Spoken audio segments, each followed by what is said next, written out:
Mr. Francisco, thank you for making time for Business and Politics. You mind if I call you Ed? I know I call you thank you, and I'll call you Clink. Yes, thank you. We're approaching the 1-year anniversary of the Marcos administration.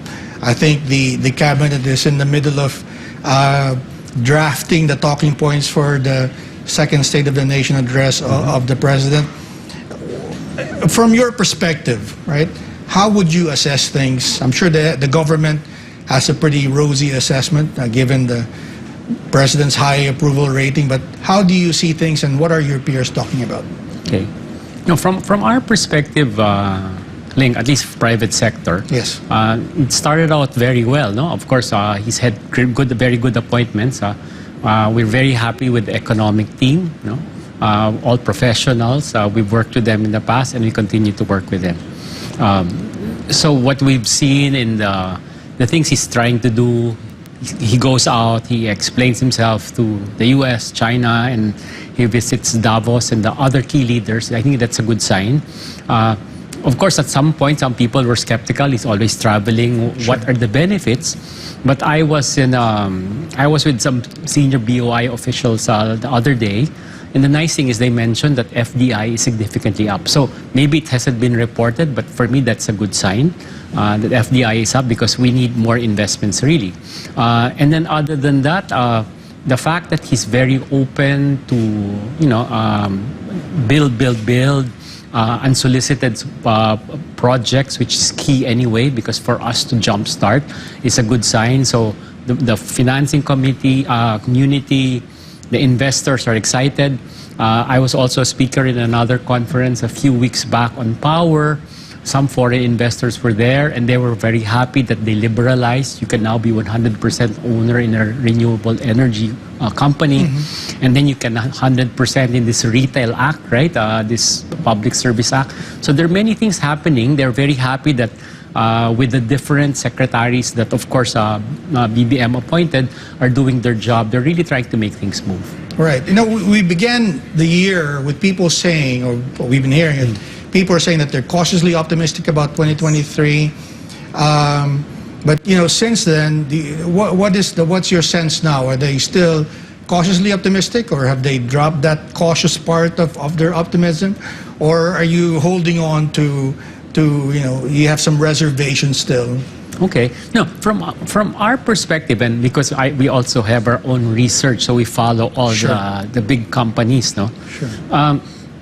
The companies in general have been doing very well. Okay. So they've already posted significant gains. They're reporting record profits as compared to last year. Of course, it's nowhere to go but up because of increased mobility and everything. It's very positive.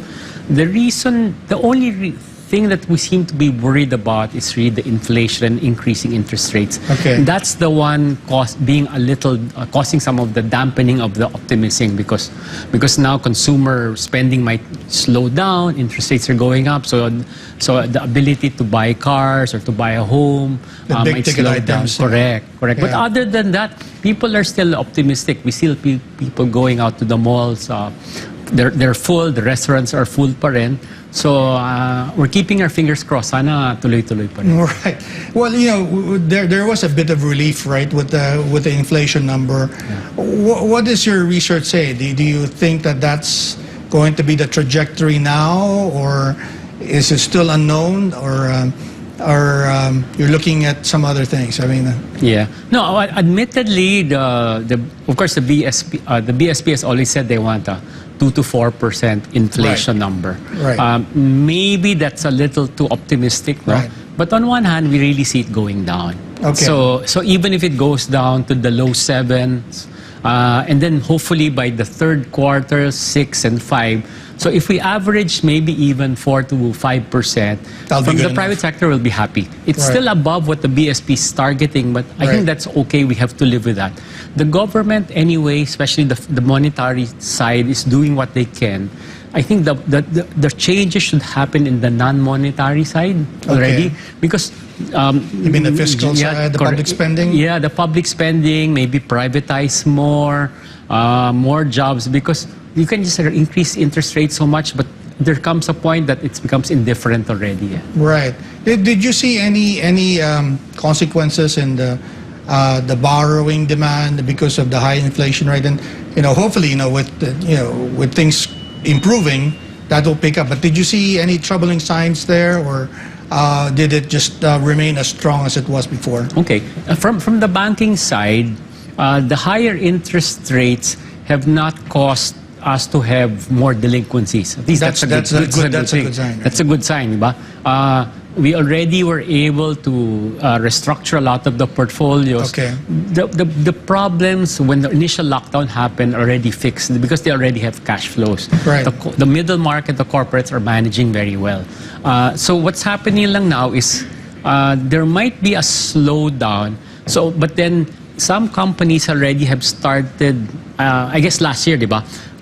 Cost of goods were going up because of supply chain and everything. Right. They were not able to pass on the cost. Some of them were very good. They bear it, right? Yeah. Now they're slightly increasing costs already to make bawi, but not yet full. So at least that's good. Their margins are improving, not at the expense naman of the consumers. Right. Well, when we were talking a few years back, you're always very gracious with your time and participating in our forums. You were saying that during the pandemic, a lot of companies were in a good position. In fact, they were even borrowing, taking advantage of the interest rates back then, just basically to build up their war chest, right? Did that help somehow in maybe weathering these periods where we had very high inflation?